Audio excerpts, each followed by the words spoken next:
కృతయుగంలో కాలకేయులు అనబడేటటువంటి రాక్షసులు, వృత్రాసురుడు అనబడేటటువంటి రాక్షసుడు కలిసి దేవతల్ని చాలా బాధ పెట్టారు.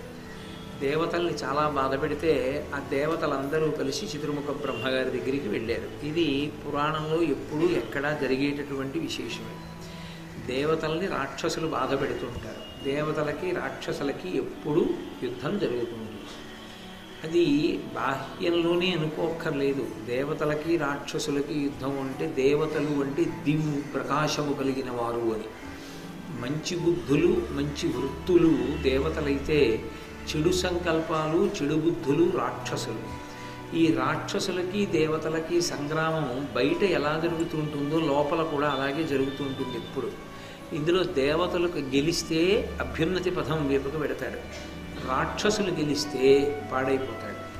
కాబట్టి బాహ్యంలో దేవతలకి రాక్షసులకి ఎప్పుడు సంగ్రామం జరిగినా ఆ దేవతలు వారి ఆర్తి తీర్చుకోవడానికి, రాక్షస సంహారం ఎలా జరగాలన్న విషయాన్ని ఆలోచించడానికి వాళ్ళు బ్రహ్మగారిని ఆశ్రయిస్తూ ఉంటారు. ఎందుకంటే పితామహుడు అయిన, ఈ లోకాలను సృజించినటువంటి వాడు, పెద్దవాడు కాబట్టి ఆయనకి భూత భవిష్యత్ వర్తమాన కాలములను దర్శనము చేయగలిగిన వాడని ఆయన వద్దకు వెళుతూ ఉంటారు. అలాగే వాళ్ళందరూ బ్రహ్మగారి దగ్గరికి వెళ్ళారు. బ్రహ్మగారు అన్నారు, సరస్వతీ నదీ తీరంలో దధీచి అనబడేటటువంటి మహర్షి తపస్సు చేసుకుంటున్నారు. మీరు ఆయన దగ్గరకు వెళ్ళి ఆయన అస్థికలు తీసుకోండి. తీసుకుని ఆయన అస్థికలతో ఆయుధాలను తయారు చేయించండి. ఆ ఆయుధాలతో మీరు రాక్షసుల్ని నిర్జించగలుగుతారు అన్నారు. ఆ మాట ధర్మ విరుద్ధం కాదా? దధీచి మహర్షి యొక్క అస్థికల చేత మీరు ఆయుధాలు నిర్మాణం చేయించుకోండి అని విష్ణువు చెప్పడం ఎంతవరకు ముదావహం? కథాపరంగా వింటే బాగుంటుందేమో కానీ అది అసలు అంత యోగ్యమైన విషయంగా మనకి కనపడుతుందా? దేవతలు వెళ్ళి అటువంటి సబ్రాహ్మణుణ్ణి, అటువంటి మహర్షి యొక్క ఎముకలు కావాలంటే ఆయన ఏమవ్వాలి? శరీరం విడిచిపెట్టాలి. ఆయన శరీరం విడిచిపెట్టేస్తే కదూ ఎముకలు దొరికేది. ఆ ఎముకలతో కదూ ఆయుధాలు నిర్మాణం చెయ్యాలి. మరి మహర్షిని ప్రాణాలు విడిచిపెట్టమని అడగచ్చా అసలు? అంటే ఆయన యొక్క భార్య పేరు కూడా సువర్చ, లోపాముద్ర అని పిలుస్తారు. ఆవిడికి 2 పేర్లు, సువర్చ, సువర్చనే లోపాముద్ర అంటారు. అగస్త్య మహర్షి భార్య పేరు లోపాముద్ర ఎలాగో దధీచి మహర్షి యొక్క భార్య పేరు కూడా లోపాముద్ర. ఆయన ఎంతటి మహాత్యాగి, లోకరక్షణమునందు ఎంతటి పూనిక కలిగిన వాడంటే అసలు యథార్థమునకు, అంటే మహాభారతం ఆరణ్య పర్వమునందని ప్రస్తావించబడిన విషయం కాకపోయినప్పటికీ నేను అనుషంగికంగా ప్రస్తావన చేస్తున్నాను. ఆయన ఒకానొకప్పుడు మంచి తపస్సులో ఉండగా దేవతలందరూ ఆయన్ని ఆశ్రయించారు. ఎందుకు ఆశ్రయించారు అంటే రాక్షసుల యొక్క ఉద్ధతి పెరిగిపోయి దేవతల దగ్గర ఉండేటటువంటి శస్త్రములు తమని బాధ పెడుతున్నాయని వాటిని బలవంతంగా లాక్కునే ప్రయత్నం చేశారు. అస్త్రము వేరు, శస్త్రము వేరు. అస్త్రము అంటే చేతిలో ఏం ఉండక్కర్లేదు, కత్తో గొడ్డలో గదో లేకపోతే ధనస్సో బాణమో ఏమీ ఉండక్కర్లేదు. అస్త్రము మంత్రస్వరూపము, అది అభిమంత్రింపబడుతుంది. ఒక గడ్డి పరకను తీసుకుని చేత్తో పట్టుకుని దాని మీద బ్రహ్మాస్త్రాన్ని అభిమంత్రించి విడిచిపెట్టచ్చు. అప్పుడు అది బ్రహ్మాస్త్రంగా ప్రయాణం చేస్తుంది. అందుకే అస్త్రమునకు చేతిలో ఏమీ ఉండక్కర్లేదు, అది మంత్రస్వరూపం. అందుకే ప్రయోగ ఉపసంహారములను మాత్రమే ఉపదేశం చేస్తారు.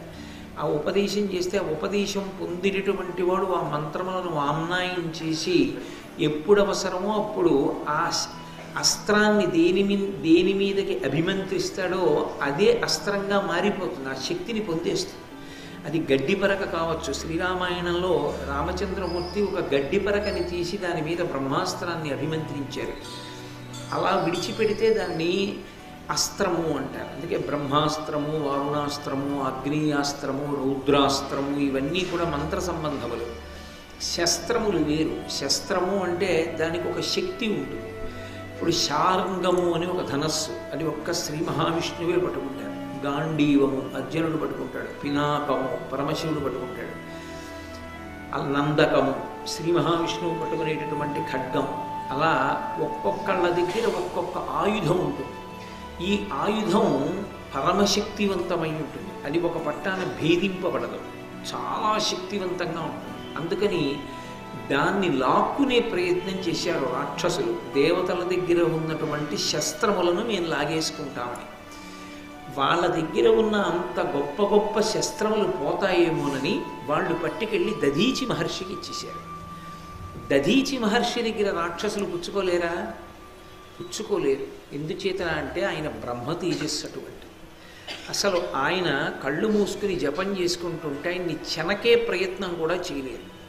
దేవతల్ని చెనకగలరేమో, ఆయనని మాత్రం చెనకలేరు. అంటే ఆయన శక్తి అంతటిది. దిగ్బలం క్షత్రియ బలం బ్రహ్మతేజో బలం బలం అంటాడు విశ్వామిత్రుడు రామాయణంలో. క్షత్రియ బలమే పాటి, బ్రాహ్మణ బలమే గొప్పది, వాళ్ళకున్న మంత్రశక్తి అటువంటిది అంటాడు. కాబట్టి దధీచి అంతటి తేజస్సంపన్నుడు, అంతటి గొప్ప శక్తి కలిగిన వాడయ్యుండి అంతటి ఉదారుడు, అంతటి త్యాగమూర్తి. ఇంత తపశ్శక్తిని ఆయన దేనికి వాడుకున్నాడు? అసలు ఆ కుటుంబమే అటువంటిది. నేను యథార్థంగా చెప్పాలంటే ఒక్క దధీచి కాడు, దధీచి కుటుంబమే అటువంటిది. ఎందుచేత అంటే ఆయన చ్యవన మహర్షి యొక్క కుమారుడు దధీచి మహర్షి. ఆయన ఈ శస్త్రములన్నిటినీ కూడా తన దగ్గర పెట్టుకున్నారు. ఆయనని చెనకలేక రాక్షసులు వాటిని తీసుకునే ప్రయత్నం మానేశారు. దేవతలు ఎంతకాలానికి రాకుండా ఊరుకున్నారు.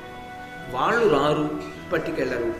రాక్షసులు ఆయన దగ్గర నుంచి పట్టుకెళ్ళలేరు. ఆయన చూసి చూసి చూసి చూసి చూసి చూసి విసిగెత్తి ఆయన ఏం చేశారంటే తనకున్న మంత్రశక్తి చేత వాటిని నీటిలో కలిపేశారు.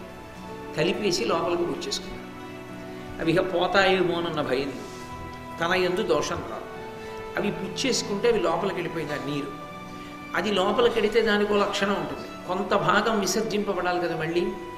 అలా విసర్జింపబడితే మరి శస్త్రశక్తి ఏమవుతుంది? అందుకని ఆయన ఏం చేశాడంటే అవి నా ఎముకలను ఆవహించుగాక అని సంకల్పం చేశాడు. ఆ లోపలికి వెళ్ళిపోయినటువంటి దేవతల యొక్క శస్త్రములన్నీ ఆయన ఎముకలలోకి చేరిపోయి ఆయన ఎముకల యందు బలంగా అయిపోయాడు. ఇప్పుడు మరి మళ్ళీ వచ్చి వాళ్ళు అడిగితే ఇచ్చేస్తాను. ఏమిటి ఇచ్చేస్తారు? ఎముకలు ఇచ్చేస్తాను. ఎలా ఇచ్చేస్తాను? శరీరం వదిలిపెట్టేస్తాను. ఎందుకు అలా చేయడం? ఎన్నాళ్ళు ఉండాలి శరీరంతో? ఆయన బ్రహ్మజ్ఞాని అయిపోయాడు, శరీరంతో ఆయనకి సంబంధం లేదు. బ్రహ్మమునందు రమిస్తూ లోక సంరక్షణ కొరకు నా దేహాన్ని పరిత్యజిస్తాను అంటే ఒక మహర్షిగా ఉండడం కాదు, కేవలము బ్రహ్మజ్ఞానమును పొంది తాను తరించడం కాదు, లోకరక్షణ కొరకు తన శరీరాన్నే విచ్చిస్తానన్నటువంటి మహానుభావుడు. ఎప్పుడొచ్చారు దేవతలు? శ్రీ మహావిష్ణువు యొక్క ఆజ్ఞ మేరకి. ఆయన భార్య నిండు గర్భిణిగా ఉంది. నిండు గర్భిణిగా ఉన్న సమయంలో దేవతలందరూ దధీచి మహర్షి దగ్గరికి వచ్చారు. వచ్చి ఆయనతో అన్నారు, అంటే మీరు మహాభారతం ఆరణ్య పర్వం జరిగినప్పుడు నేను చెప్పినటువంటి క్రమంలో ఉండదు, నేను ఇతర పురాణములలో ఉన్నటువంటి ఘట్టాలని కూడా సమన్వయం చేస్తూ మాట్లాడుతున్నాను. ఎందుకంటే ధర్మరాజు గారికి ఏ కారణం చేత చెప్తున్నాడు రోమశ మహర్షి అన్నది దృష్టిలో పెట్టుకుని నేను వివరణ చేస్తూ వస్తున్నాను. కాబట్టి ఇంద్రాది దేవతలు దధీచిని అడిగారు, భువన జనస్తుత నిజగౌరవ మొసగగా అమరపతి పురస్కృతులకు ఈ దివిజులకెల్ల హితంబుగా భవదస్థిచయంబులిమ్ము పరమమునీంద్ర. దేవేంద్రుడు మిగిలినటువంటి దేవతలు అందరూ కూడా వచ్చి ఉన్నాం, మేమందరం అభ్యున్నతిని పొంది రాక్షస సంహారం చెయ్యడానికి కావలసినటువంటి శక్తిని పొందడానికి అనుగుణంగా నీ వద్ద ఉన్నటువంటి ఎముకలు మాకు కావాలి. అంటే దేవతలకి తెలుసు అస్త్ర సంపదంతా ఆయన ఎముకల్లోకి వెళ్ళిపోయింది కాబట్టి నీ అస్తులు మాకు ప్రసాదిస్తే మేము వాటితో ఆయుధాలను చేసుకుంటాం. ఎందుకు అలా అడిగారు? మీరు ప్రాణం వదలండి అన్నమాట వాళ్ళ నోటి వెంట రాకూడదు. వాళ్ళకి ఏవి కావాలో ఇప్పుడు అవి ఆయన అస్తుల యందు చేరిపోయాయి, అవి ఇమ్మని అడగాలి. అవే అడిగారు. ఆయన తప్పకుండా నేను ఇప్పుడే నా శరీరాన్ని విడిచిపెట్టేస్తాను, మీరు నా అస్తులను బయటికి తీసి మీ శస్త్రములను మళ్ళీ నిర్మాణం చేయించుకోండి అన్నాడు. ఇప్పుడు అవి మరింత శక్తివంతములయ్యాయి. ఎందుకని? పరమా తేజోవంతుడు, బ్రహ్మజ్ఞానము కలిగినటువంటి వాడు, మహర్షి, అటువంటి ఉత్తముడైనటువంటి దధీచి మహర్షి యొక్క శరీరములో ప్రధానమైనటువంటి ఎముకల రూపాన్ని పొంది ఉన్నాయి కాబట్టి అవి మళ్ళీ ఆయుధ రూపాన్ని పొందుతాయి. ఇప్పుడు బయటికి వచ్చి మరింత శక్తివంతములవుతాయి. అంటే లోకము యొక్క రక్షణ కొరకు తన శరీరాన్నే విడిచిపెట్టడానికి సిద్ధపడినటువంటి దధీచి మహర్షి యొక్క వృత్తాంతాన్ని రోమశ మహర్షి చెప్తున్నారు. ఇది వింటున్నప్పుడు ధర్మరాజు గారి యొక్క హృదయంలో ఏది బాగా ఉంచుకోగలగాలి? లోకం గురించి తమ శరీరములనే విడిచిపెట్టినటువంటి మహాపురుషులు పుట్టినటువంటి గడ్డ ఈ జాతి, ఈ దేశంలో ఇది పరంపరాగతంగా వస్తున్నటువంటి లక్షణం. అందుకే ఎంతంత కష్టాలు పడి నిజంగా వాళ్ళు దేశం కోసం పరిశ్రమించారో ఆలోచన చేస్తే కన్నుల నీళ్లు తిరుగుతాయి. ఇవాళ వాళ్ళ పేర్లు ఎక్కడ వినపడకపోవచ్చు, ఇవాళ వాళ్ళ పేర్లు ఎత్తేవాళ్ళు లేకపోవచ్చు, ఇవాళ వాళ్ళ పేరు ఉచ్చరించేవాళ్ళు లేకపోవచ్చు, కనీసం అటువంటి వాళ్ళ యొక్క జనన తేదీ, వాళ్ళు శరీరం విడిచిపెట్టినటువంటి తేదీని స్మరించేవాళ్ళు కూడా లేకపోవచ్చు. అయినా వాళ్ళు నిస్వార్థంగా శరీరాన్ని దేశం కోసం విడిచిపెట్టేశారు. ఎంతమందో స్వాతంత్ర వీరుల యొక్క చరిత్రలు చదువుతుంటే ఆశ్చర్యంగా ఉంటుంది. పక్కన పలకరించడానికి మనిషి లేనటువంటి భయంకరమైనటువంటి కారాగారాలకి తీసుకెళ్లి బంధీకృతుల్ని చేస్తే అటువంటి చోట రోజుకి ఒక్కసారి మలమూత్రములను తీసే ఏర్పాటు చేస్తే ఆ ఒక్కసారి వాళ్ళు వచ్చే ముందే మలమూత్రాలను విసర్జించాలి. అంతకన్నా ముందు విసర్జిస్తే దాని వాసన పీలుస్తూ తానే పడుకోవాలి. అక్కడ మంచినీళ్ళు ముంచుకోవాలి అంటే అంత దూరంలో కొండ ఉండేది. జాగ్రత్తగా ఇలా ముంచి తీసుకుంటేనే గ్లాసు చేతిలోంచి జారిపోయిందా ఇక మంచినీళ్ళు దొరకవు. మరునాడు ఉదయమే వస్తాడు ఒక సేవకుడు, పలకరించాడు, తుడిచి వెళ్ళిపోతాడు అంతే. అంత భయంకరమైనటువంటి కారాగారాల్లో తామెక్కడున్నారో వాళ్ళకి తెలియదు, తమ వాళ్ళు ఏమైపోయారో తమకి తెలియదు. పలకరించడానికి మనిషి ఉండడు. కాస్తంత బ్రతకడానికి అని రుచిలేని అన్నం పళ్ళెంలో తెచ్చి లోపలికి తోస్తే అది తిని బతికారు. ఎంతమంది మహానుభావులు తమ జీవితాలు అలా ఒడ్డి పిచ్చివాళ్ళైపోయి తలలు బద్దలు కొట్టుకున్నారో, ఎంతమంది దేశమాత కోసం మేము ప్రాణాలు విడిచిపెడుతున్నామని సంతోషంగా శరీరాలు విడిచిపెట్టేశారో. అరవిందో జీవిత చరిత్ర చదివితే ఇన్ని కష్టాలు పడ్డారా స్వాతంత్ర సంగ్రామానికి అనిపిస్తుంది. ఇవాళ అటువంటి మహాపురుషుల యొక్క చరిత్రలు, అటువంటి మహానుభావుల యొక్క పేర్లు స్మరించడం కూడా మనకు అవకాశం లేదు. మనం అటువంటి వాళ్ళని ఒక్కళ్ళని మనం స్మరిస్తున్నటువంటి పాపాన పోవట్లేదు. అసలు నిజంగా ఈ జాతి స్వేచ్ఛకి, ఈ జాతి యొక్క స్వాతంత్రానికి ఎవరు పోరాటం చేశారో వాళ్ళు పక్కకి వెళ్ళిపోయారు. రెండవ కోణాన్ని నేను ఎందుకు మాట్లాడాలి భారతం చెప్తూ, ఇది ఈ దేశానికి అనుసృతంగా వస్తున్నటువంటి సంపద. ఆ త్యాగం చేయడం అన్నది మహాపురుషులెందరో. అటువంటి వారిలో అగ్రగణ్యుడు దధీచి మహర్షి. రాక్షసుల నుండి లోకాన్ని సంరక్షించడం కోసం తన జీవితాన్ని త్యాగం చేశాడు. ఎటువంటప్పుడు? భార్య నిండు గర్భిణిగా ఉన్నప్పుడు. ఆమెకి ఒక పిప్పల వృక్షం కింద కుమారుడు జన్మించాడు. ఆమె వంశాన్ని నిలబెట్టాలి. భర్త తనని భార్యగా చేకొని ఆయన తేజస్సు తన యందు నిక్షేపించినందుకు ఆయన వంశం అంతరించిపోకూడదు. అందుకే ఆయనకి కొడుకు పుట్టాడనే వరకు శరీరంతో ఉంది. తనకి ఇలా కొడుకు పుట్టాడు పిప్పల వృక్షం కింద, అంటే రావి చెట్టు కింద. కొడుకు పుట్టగానే ఆమె శరీరాన్ని వదిలిపెట్టేసింది, అగ్నిప్రవేశం చేసి. పచ్చి పొరటాలు ఆమె వదిలిపెట్టింది శరీరాన్ని. వదిలిపెడితే అక్కడ ఉన్నటువంటి రావి చెట్లు చూసి మహానుభావుడు రాంతటి త్యాగమూర్తి, త్యాగే నైకే అమృతత్వమానసు అని ఇవాళకి మనం పరివ్రాజకుల్ని చూస్తే మంత్రం చెప్తాం. అటువంటిది అంతటి మహానుభావుడు, అటువంటి మహాత్యాగమూర్తి దధీచి భార్య.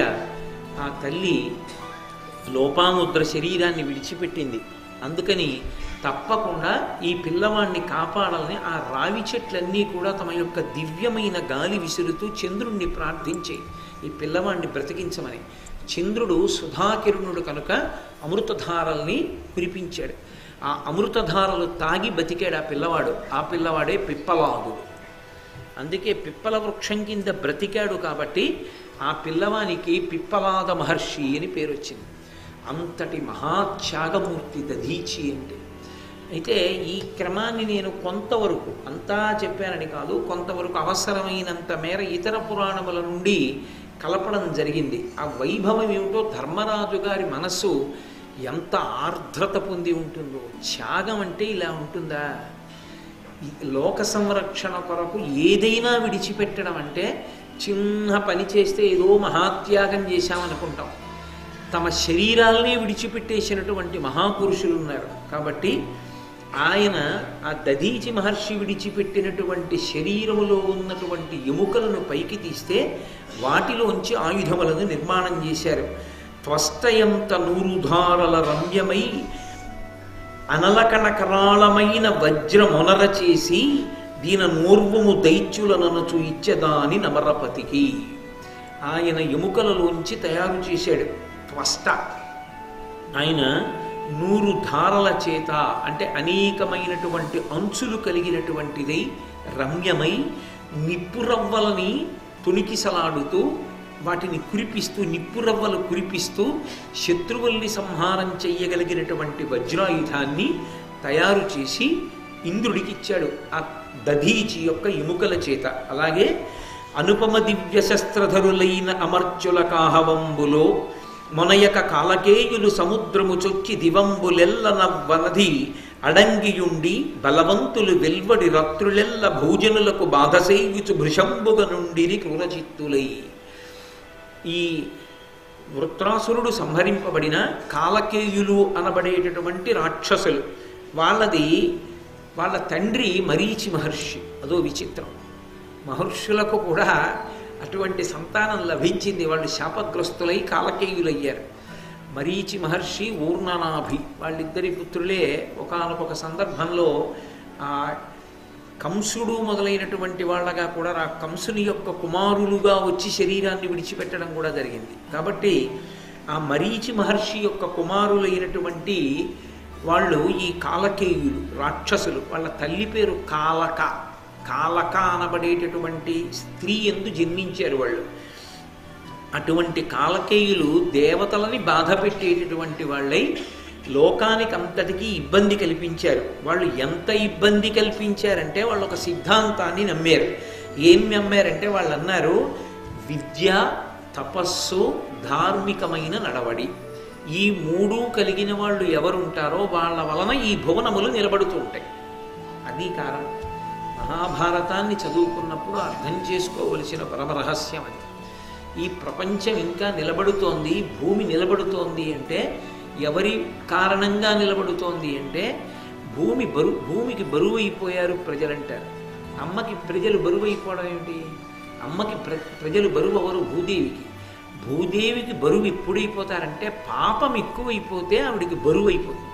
పాపం అంటే భగవంతుడు ఎలా బ్రతకమని చెప్పాడో అలా బ్రతకకుండా భోగీచ్ఛతో ఈశ్వరుడు చెప్పిన మాటని తిరస్కరించి బ్రతుకుతున్న వాళ్ళ సంఖ్య ఎక్కువైపోతే భూమికి భారంగా అనిపిస్తుంది. అప్పుడు ఆమె శ్రీ మహావిష్ణువుతో మొరపెట్టుకుంటుంది. ఆ మొరపెట్టుకునేటప్పుడు కూడా ఒక గమ్మత్తు ఉంటుంది. ఆమె భూదేవిగా ప్రార్థించదు. భూదేవిగా ప్రార్థన చేసిందనుకోండి, వింటాడు, వినకపోతాడు. గోరూపధారిణి అయి ప్రార్థన చేస్తుంది. మీరు ఎక్కడైనా చదవండి పురాణంలో, ఆమె గోరూపధారిణి అయి ప్రార్థించింది అంటారు. గోవు యొక్క రూపాన్ని ధరించి ప్రార్థిస్తుంది. ఎందుకో తెలుసా? గోవు ప్రార్థన చేసింది, మోరలెత్తి అరిచింది అంటే విష్ణువు వెంటనే జోక్యం చేసుకుంటాడు. గోవుకి అపకారం జరిగినా, గోవుకి ఇబ్బంది కలిగినా అక్కడ సస్యశ్యామలంగా ప్రజలందరూ సంతోషంగా ఉండరు. ఎక్కడ గోవు రక్షింపబడుతుందో, ఎక్కడ గోవు పూజింపబడుతుందో అక్కడ సమస్తమైన కోరికలు తీరుతాయి. అక్కడ దేవతల యొక్క అనుగ్రహం అంతా వర్షింపబడుతుంది. అందుకే ఒక్క గోసేవ చాలు 33 కోట్ల మంది దేవతల యొక్క సేవ. ధార్మికమైనటువంటి నడవడి కలిగినటువంటి వారు, నేను మీతో నిన్ననే, ధర్మము ఉత్తరక్షణ ప్రయోజనాన్ని కల్పించినట్లు కనపడకపోవచ్చు. ఇప్పుడు నేను ధర్మంగా ఉన్నాను కదండి, నాకు వెంటనే ఎందుకంటే ఫలితం రాలేదని అనిపించవచ్చు. కానీ ధర్మము శాశ్వతమైన ప్రయోజనాన్ని ఇస్తుంది తప్ప ధర్మము తాత్కాలిక ప్రయోజనాన్ని ఇచ్చేది కాదు. ధర్మం ఎటువంటిది అంటే, ధర్మము కన్న తల్లి వంటి. కన్న తల్లి ఎప్పుడూ రక్షణే. ఆమెకి రక్షణ తప్ప వేరొకటి చేత కాదు. కానీ మిగిలిన వాళ్ళు ఎవరైనా సరే బిడ్డల విషయంలో రక్షిస్తున్నాం అనుకుని పొరపాటు కూడా చేయొచ్చు. కానీ తల్లి దగ్గర అలా ఉండదు. ఆమె ఎప్పుడూ రక్షణ ఒక్కటే చేస్తుంది. ధర్మము శాశ్వత రక్షణనిస్తుంది. ఇప్పుడు కష్టపడ్డట్టు కనిపించవచ్చు, కానీ ఇక అసలు కష్టపడవలసిన అవసరం లేని స్థితికి ధర్మం ఎత్తుతుంది. అందుకే ఏళ్ళనాటి శని వస్తే బెంగ పెట్టుకోవద్దని చెప్పారు. ఏళ్ళనాటి శని ఇచ్చేటటువంటి మహద్భాగ్యం ఏమిటో తెలుసా? గొప్ప ఓర్పునిస్తుంది. భగవంతుడి పాదములు పట్టుకున్న వాడికి శనీశ్వరుడు మహానుభావుడై, శనీశ్వరుడు కాడు, ఈశ్వరత్వం లేదు గ్రహానికి, శనీశ్వరుడు, శనైహి శనైహి చరహ, మెల్లగా మెల్లగా నడుస్తాడు. ఆయన ఎక్కువ కాలం ఉంటాడు. అందుకే ఆయన గొప్ప ఓర్పునిస్తాడు, కష్టాల్ని తట్టుకోగలిగినటువంటి అనుభవాన్ని ఇస్తాడు. అందుకే అలా ఎవరు ధర్మమునందు ఊంచుకుని నిలబడ్డారో అటువంటి వాళ్ళ వల్ల ఈ భువనములు నిలబడుతున్నాయి. కాబట్టి ఈ భువనములు నాశనమైపోవాలంటే వాళ్ళని చంపేస్తే చాలు. కాబట్టి వాళ్ళని వెతకండ్రా ఎక్కడున్నారో అన్నారు. ఎక్కడుంటారు వాళ్ళు? వాళ్ళు మాకేం అక్కర్లేదని వెళ్ళి అరణ్యాల్లో కూర్చుంటారు. తమ రక్షణ కూడా వాళ్ళు తమ చూసుకోరు. అది విష్ణువు యొక్క తత్వంలో ఉన్న గొప్పతనం. విష్ణు తత్వము యొక్క గొప్పతనం ఏంటంటే వాడు రాక్షసుడని విష్ణువుకి తెలియక కాదు. అలా తెలియకపోతే ఆయన విష్ణువే కాదు. ఆయనకి తెలుసు వాడు రాక్షసుడు, వాడు తప్పు చేస్తున్నాడని తెలుసు. కానీ ఆయన చంపడం, ఆయన చంపడం అంటే ఏంటంటే ఆయన కత్తెట్టుకు రావక్కర్లేదు. ఆయన లోపల నుంచి బయటికి వెళ్ళిపోతే చలబడి పడిపోతాడు. కానీ ఆయన చంపడం. అందుకే ధూర్తులైన వాళ్ళు ఎన్ని ప్రసంగాలైనా చేయగలుగుతున్నారు భగవంతుడికి వ్యతిరేకంగా. కానీ అలా చంపడైన ఆయన బాగా ఓరుస్తాడు. ఓర్చి కొంతమంది జోలికి వెళ్ళే వరకు ఊరుకుంటాడు. ఆయనే చెప్పాడు భాగవతంలో, ప్రహ్లాదోపాఖ్యానంలో ఆయన చెప్పాడు, శుద్ధ సాధులందు, సురలందు, శృతులందు పరమభాగవతోత్తములైనటువంటి వారి జోలికి వెళ్ళిన నాడు వాళ్ళు సంహరింపబడేటట్టుగా ఆయన వెంటనే విష్ణువు యొక్క జోక్యం జరిగేటట్టుగా వస్తుంది పరిస్థితి. ఆయన జోక్యం చేసుకున్న తర్వాత ఇక వాళ్ళు ఉంటారు. అందుకే పెడబుద్ధి బాగా పెరిగిపోయిందని గుర్తు ఏమిటంటే పరమభాగవతోత్తములైన వారి జోలికి ఎడతారు ఆఖరణ. అదే వినాశకాలమునందు పుట్టే విపరీత బుద్ధి. ఏం చేసినా చేయకపోయినా పర్వాలేదు, కానీ పరమభాగవతోత్తములైన వారి జోలికి మాత్రం ఎన్నడూ వెళ్ళకూడదు. అది పరమ సాహసం. కాబట్టి మనం వాళ్ళనందరినీ కూడా ఇబ్బంది పెడదామన్నారు. బయలుదేరారు. వశిష్ఠ మహర్షి యొక్క ఆశ్రమంలోకి వెళ్ళి 197 మందిని చంపేశారు. వేదం చదువుకుంటున్నారు, హోమం చేసుకుంటున్నారు, ధార్మికమైన నడవడి ఉన్నవాళ్ళు 197 మందిని చంపారు. శవనుని ఆశ్రమంలోకి వెళ్ళి 100 మందిని చంపేశారు. భరద్వాజుడి ఆశ్రమంలోకి వెళ్ళి 20 మందిని చంపేశారు. ఇలా ఎందరో జ్ఞానులను, ఎందరో తపశ్శాలులను వాళ్ళు ప్రతిరోజు కూడా సంహారం చేస్తున్నారు. చూసి దేవతలు వైకుంఠానికి వెళ్ళారు. ఇది మీరు ఎప్పుడైనా ఈ క్రమాన్ని చూడడం కాదు, ఈ క్రమం ఎక్కడైనా అన్వయం, ఎప్పుడైనా ఇదే అన్వయం. వీళ్ళ ఆటలు ఎంతకాలం సాగుతాయంటే విష్ణు జోక్యం జరిగే వరకు. విష్ణు జోక్యం ఎప్పుడు జరుగుతుంది? పరమభాగవతోత్తముడు ఎవరి జోలుకో వెళ్ళి చెనకుతాడు, అక్కడ ఆయన జోక్యం చేసుకుంటాడు. ఇప్పుడు దేవతలందరూ వైకుంఠానికి వెళ్ళి అన్నారు, ఈశ్వర మీరు ఈ ప్రపంచాన్నంతటినీ సృజించారు, మీరే సృష్టించారు. సృష్టించినప్పుడు మీరు జరాయుజములను, స్వేదజములను, ఉద్భుజములను, ప్రాణులను 4 రకములుగా సృష్టించారు. ఇందులో మీరు ఏ రకంగా ప్రాణిని పుట్టిస్తారు అన్నది మీ యొక్క నిర్ణయం ప్రకారంగా జరుగుతోంది. అది అలాగే పుడుతుంది తప్ప ఇంకొకలా ప్రాణి పుట్టడానికి వీల్లేదు. జరాయుజములు అని ఉన్నాయనుకోండి, అవన్నీ కూడా మావితో పుట్టాలి, అంటే పైన మాంసపు తొడుగుతో పుట్టాలి. అలాగే పుట్టాలని నిర్ణయం అయితే అది అలా కాకుండా ఇంకోలా పుట్టదు, అప్పుడు సృష్టికి విరుద్ధం. అది ఒక ఉదాహరణ చెప్పాలి అంటే, ఒక ఆవుకి దూడ పుడుతుంది, పుట్టినప్పుడు మావితో పుడుతుంది. ఒళ్ళంతా మాంసం దానికి పొర అంటుకుని ఉంటుంది, నెత్తురు ఉండి పుడుతుంది. ఆవే నాలుకతో నాకి శుద్ధి చేసేస్తుంది. జరాయుజములై ప్రాణులు పుట్టాలి అని పరమేశ్వరుడు నిర్ణయం చేసిన ప్రాణులన్నీ అలాగే పుడతాయి తప్ప ఇంకొకలా పుట్టడం కుదరదు. ఆయన దేశానికి సార్వభౌముడండి. ఆయనకి కొడుకు పుట్టినా అలాగే పుట్టాలా అండి, అంతే అంతే. అది ఈశ్వర శాసనం, అలాగే పుట్టాలి, మావితోనే పుట్టాలి, ఇంకొకలా పుట్టడం కుదరదు. అలా పుట్టేట్టు చేసిన వాడెవరు? నేను ఇంతటి మహానుభావుణ్ణి కదండి, నా కొడుకు ఇంకోలా పుట్టాలంటే అందరిలా పుట్టడానికి వీలు లేదంటే అలా పుట్టడం కుదరదాయా అన్నారంతే. ఎందుకని అంటే విష్ణు శాసనం, అది ఆయన యొక్క లెక్క. అలా పుట్టేట్టు చేసి రక్షించేవాడివి నువ్వే, అండజమునందు పెట్టి పుట్టించి రక్షించేవాడివి నువ్వే. అది విచిత్రం. ఆయన ఏం చేశాడంటే కొన్ని కొన్ని ప్రాణులను అండజముగా మీరు వృద్ధి చేయండి అని శాసించాడు. ఎందుకని? వాటి యొక్క శరీర నిర్మాణాన్ని ఆయన దృష్టిలో పెట్టుకున్నాడు. ఓ చిన్న పక్షి, అదొక పక్షిని ఎలాగా ప్రసవిస్తుంది? అందుకని ఆయన ఏం చేశాడంటే చిన్న గుడ్డు పెట్టించాడు. గుడ్డు లోపల సొన, ఆ సొన పిండాకృతిని పొందుతుంది. దేని వలన? పరమ ఆశ్చర్యం. పిండము మాంసపు తొడుగులో ఉండి అమ్మ కడుపులో ఉండి పెరుగుతుంది జరాయుజం. గుడ్డు పెంకు లోపల ద్రవ రూపంలో ఉండి పిండ రూపాన్ని పొందుతుంది. ఎలా? అమ్మ కడుపు వేడి తగిలే, అక్కడ అమ్మ కడుపు వేడి తగిలే, ఇక్కడ అమ్మ కడుపు వేడి తగిలే. ఎలా? ఎవరు నేర్పారు పక్షికి? ఎప్పుడు అలా అలా అలా ఎగిరిపోయే పక్షి, కూర్చుంటే ఒకలాగే కూర్చోగలిగిన పక్షి వచ్చి రెండు కాళ్ళు గుడ్డుకి అటు ఇటు పెట్టి గట్టిగా కూర్చుంటే గుడ్డు యొక్క పెంకు పగిలిపోతుందని, అందులో ద్రవం ఉందని, సొన పిల్లగా మారుతుందని, మారి గుడ్డు పెంకు పగలగొట్టుకుని పైకి వస్తుందని, అది మొట్టమొదట్లో ఆహారం సంపాదించదని, తాను తెచ్చి దాని నోట్లో పెట్టాలని ఎవరు నేర్పారు ఆ పిట్టకి? అది గుడ్డు పగిలిపోకుండా కడుపు మాత్రమే తగిలేట్టు కూర్చుంటుంది. ఏదో కర్తవ్యంగా కాదు, దానికి ఆ తల్లి ప్రేమ ఉంది, ఆ సంతోషం ఉంది ఆ కూర్చోవడంలో.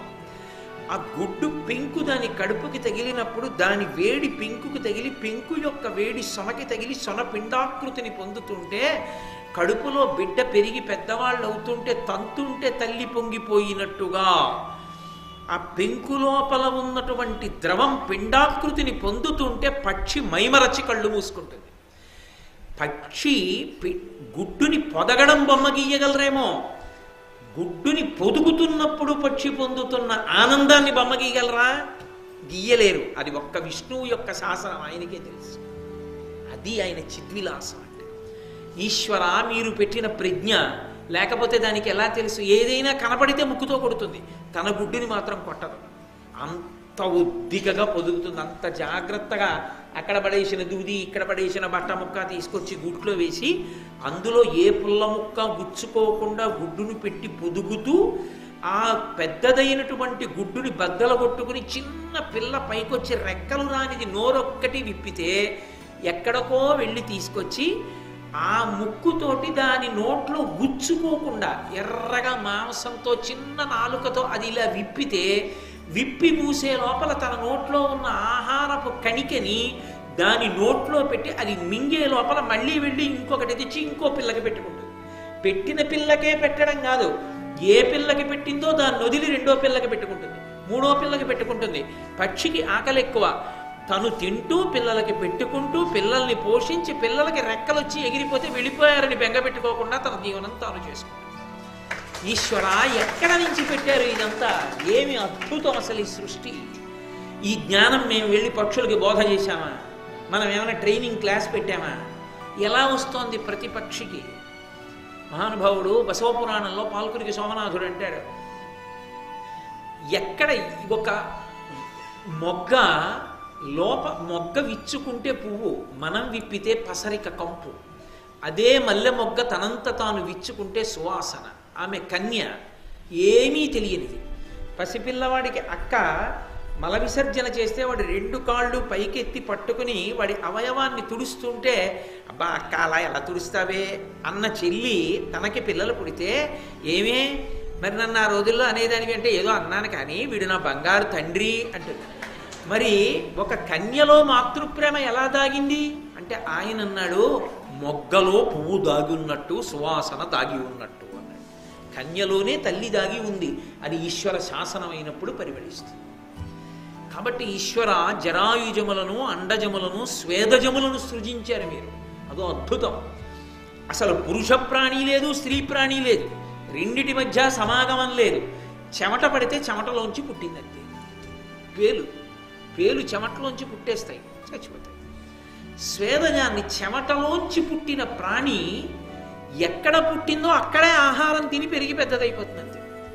అక్కడే వెతుక్కుని ఆ తల లోపలే, తాను ఏ తలలో పుట్టిందో ఆ తల లోపలే ఆ చర్మం అడుగున రక్తం ప్రవహిస్తోందని, ఆ రక్తం రుచిగా ఉంటుందని రుచి మరిగి ఇంత చిన్న పేరు కొరికి మరీ నెత్తుర్ని లాగేసి పెరిగి పెద్దదై దట్టంగా ఉన్నటువంటి అరణ్యంలో సింహం చిరతపులి పరిగెత్తినట్టు ఆ వెంట్రుకల మధ్యలో పరిగెత్తుకుంటూ అది వెళ్ళిపోయి బతికేస్తూ ఉంటుంది. ఆఖరికి దువ్వెన్నకో దొరికి చచ్చిపోతుంది, తర్వాత విషయం. కాబట్టి స్వేదజములను సృష్టించి అసలు ఏమద్భుతమే ఆ పేను. అది ఇంతదా, దానికో ఇంత బుర్రలో మెదడికి తెలుసా నా బుర్రలో నెత్తురుందని? అది తాగిందా? ఇన్ని వెంట్రుకల మధ్యలో పరిగెడుతోందా అది? నేను దువ్వెన్న కనిపెట్టాను కాబట్టి, కానీ ఆ కనిపెట్టినా అది రెండు పళ్ళ మధ్యలో దూరి తప్పుకుంటుంటుందా మళ్ళీ? అప్పుడు మళ్ళీ అమ్మ మొట్టికాయ కొట్టి కూర్చోబెట్టి ఇలా ఇలా ఇలా ఇలా వెతికి తీయాలా? అమ్మా పిల్ల అని చూసి కోతి పిల్ల నేర్చుకున్నాయా? ఏం ఆశ్చర్యం పరమేశ్వర! అసలు ఏమిటి నిర్మాణం? ఓ భగవన్, ఇటువంటి సృష్టికర్త మీరు, ఇటువంటి వ్యూహం మీది. కాబట్టి స్వేదజములను సృష్టించారు, ఉద్భుజములు. అంతకన్నా అద్భుతం. ఎక్కడో ఒక గింజ వచ్చి భూమిలో పడిపోయింది, పడినట్టు మాకు తెలియదు. దాని మీద నీళ్లు పడితే భూమిని చీల్చుకుని మెల్లిగా భూమిలోంచి వివరము పైకొచ్చి అందులోంచి ఒక అంకురం ఇలా వచ్చి రెండు బద్దలు వచ్చి అది విచ్చుకుని చిగురుటాకు పుట్టి మెల్లిగా పెరిగి పెద్దదవడమా? అసలు ఎవరు పెట్టిన రూపకల్పన ఇదంతా? ఏమిటి అద్భుతం ఈశ్వర! ఎన్ని ప్రాణులు ఇలా జరాయుజములుగా, అండజములుగా, స్వేదజములుగా, ఉద్భుజములుగా ప్రాణులను సృజించి పెంచి పెద్ద చేసి లయం చేస్తున్నారా? ఓ హే భగవన్, మీరు చేసినటువంటి ఈ సృష్టిని, ఈ సృష్టిలోని సారాన్ని తెలుసుకోవడానికి సత్వగుణావలంబకులై వేదాన్ని చదువుకుని ఎవరికీ అపకారం చేయకుండా పరమ భాగవతోత్తములై పవిత్ర జీవనాన్ని గడుపుతున్నటువంటి సాధు పురుషుల జోలికొచ్చి కాలకేయాది రాక్షసులు ఎంతో ఇబ్బంది పెడుతున్నారు, ఎందరినో సంహారం చేస్తున్నారు. దీనికి ఇక మార్గం లేదా?